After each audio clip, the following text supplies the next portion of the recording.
Hi, and welcome to TLC. Whether you're an advisor, an advising manager, a teacher, or an administrator, I'm glad you joined me to learn about best practices for promoting tutoring services to male Ashford students, especially in algebra and statistics.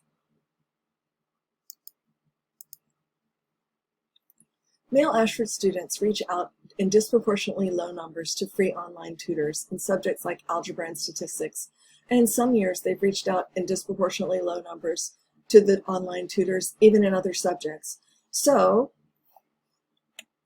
I'd really like to know how to entice male students to utilize the online tutoring when it could make all the difference in terms of passing their current class and succeeding in college. It turns out students who participate in the free online tutoring earn more points, fewer of these folks drop, and they pass more frequently. So this is a retention issue, and it's something that I feel passionately about. So I wrote a survey. In 2017, I was awarded a UFP grant, and in 2019, I was awarded a second UFP grant to continue this study so that we could get some more significant results. I also invited Dr. Jawal Karwan to join my team, and so the two of us have retooled the survey and we'll be surveying a larger sample so we can get something that's a little bit more meaningful.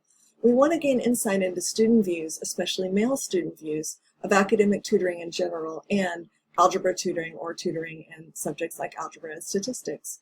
This is not the only field that has looked at men's help-seeking behaviors. For example, in the medical field and in academics, there have been other studies in terms of men reaching out to doctors when they're sick and need that medical attention to live.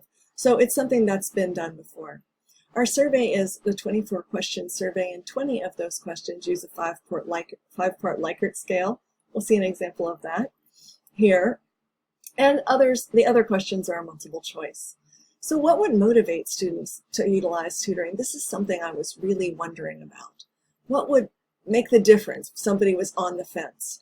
Well, we know that people recycle when they know their neighbors recycle. So I wondered if maybe it would impact the students who, if they knew that other students were using the tutoring, or maybe if they knew other male students were using the tutoring.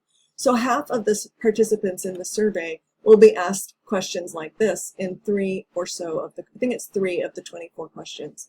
I would be more likely to use the algebra tutoring or algebra and statistics tutoring or even just math tutoring if I knew that other students were using it. Or another option that half the folks would be asked is I would be more likely to use the math tutoring if I knew other male students were using it.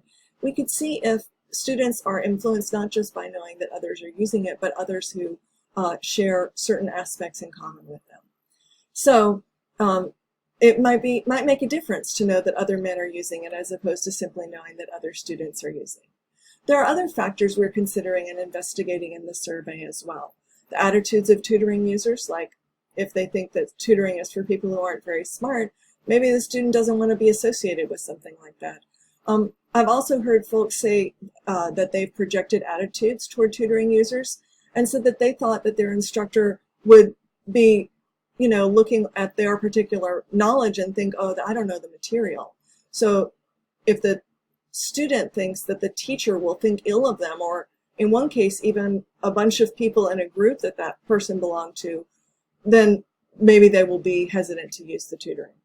So one thing I wonder is what we should call it. Tutoring is when a teacher works one-on-one or sometimes in a group setting with someone to master an academic topic. Coaching is nearly the same thing, except that it is done in an athletic setting. But tutoring, many students feel that tutoring is something only poor or weak students seek out. Whereas for coaching, even folks at the highest level of athletic performance use coaching. So I wonder if the language could make a difference. Does it matter? So when we're asking about that, do students think there's a difference between coaching and tutoring? Or when they have difficulty in math, would they rather be coached on a couple of problems than tutored on a couple of problems? What if they perceive the benefits and focused on that? People make different decisions depending on what they focus on. So what if they were focused on the idea that being coached or tutored could save them time in completing their coursework? Our students are busy working adults. Saving time could be a good thing, like a carrot that would entice the student to want to come to the tutoring.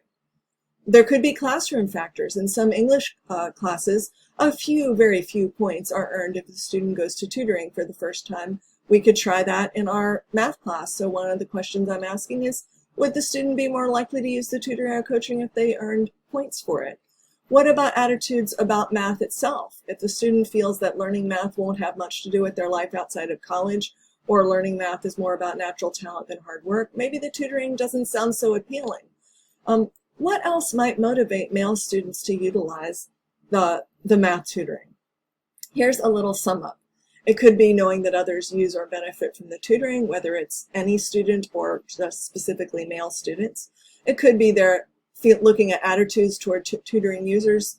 It could be projected attitudes toward tutoring users. How educators and advisors describe tutoring. Do they say, hey, if you coach through a couple of problems, that could get you on the top of your game so that when you take the Alex homework, you'd be able to show all that you know.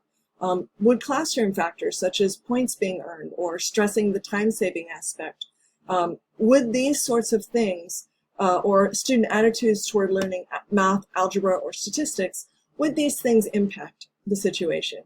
So what if we find one of these things? Well, if we find out that knowing others use or benefit from the tutoring, then one thing we could do is we could be sure that students know other students use and benefit from the tutoring. We could publicize this. We could share specific stories from men who have successfully used tutoring to succeed academically in announcements and instructor welcomes. And one-on-one, when an advisor is speaking to male students, that advisor could make sure to share stories about other males who've benefited from the tutoring. What about if we find that student attitudes toward tutoring users are an impediment toward using the tutoring? Well, we could address those negative attitudes in instructor welcomes and announcements, and again, one-on-one when speaking to or advising students. What if we found that projected attitudes toward tutoring users was a real sticking point that really stopped more men from reaching out for tutors than anything else? Well, we could be sure that the students know that their teacher supports the use of tutoring. The teacher could, again, include information about that in announcements, in the instructor welcome. There could be a short video that was made once and then put into every class that instructor teaches that shows specifically that the teacher is enthusiastic and supportive of folks who use tutoring. How educators and advisors describe the tutoring makes a big difference. Referring to tutoring using the optimal term, perhaps it's coaching, perhaps our survey will describe it as something else. And especially when advising or teaching male Ashford students one-on-one, we want to be particularly careful. Often a student will give us a clue as to the language they like to use, and then we can mirror that back to them. But this would give us a jumping off point or a starting place when we're dealing with math students who desperately need this tutoring to succeed in the course, but are hesitant to reach out to it for one reason or another. So what about classroom factors if points were earned, or if the time-saving aspect, or saving frustration even, was stressed? We can make the first 1 or 2 visits graded assignments. This is already being done in some English classes and could be a very small number of points.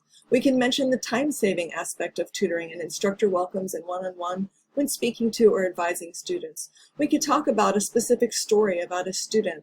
We'll call the student Alex, who was very frustrated in week 3 in one of their math classes, and then they tried the tutoring, and after that they felt like they had a handle on why the particular math operation was being done, and they were able to smoothly go through the rest of the class, not without work, but with a lot less frustration.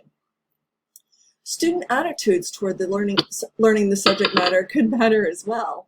If students have attitudes that negatively impact learning, this could be addressed by advisors in instructor welcomes and in the introduction threads.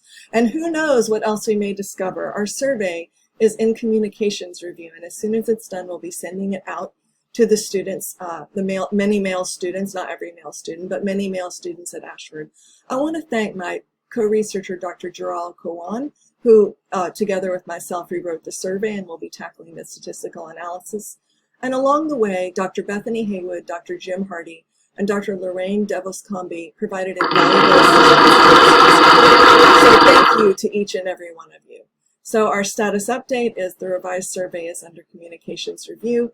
Once male students in Doge and CHHSS have been surveyed and the data analyzed, I'll report out on the results in Q1 or Q2 of 2020. Do you want to learn more? If you do, If your curiosity has been piqued, then please, when we have some results, drop me a note and I will be sure and update you, put you on a list, and make sure that you are in the loop when we get some more results. Again, thanks for joining me at this year's TLC.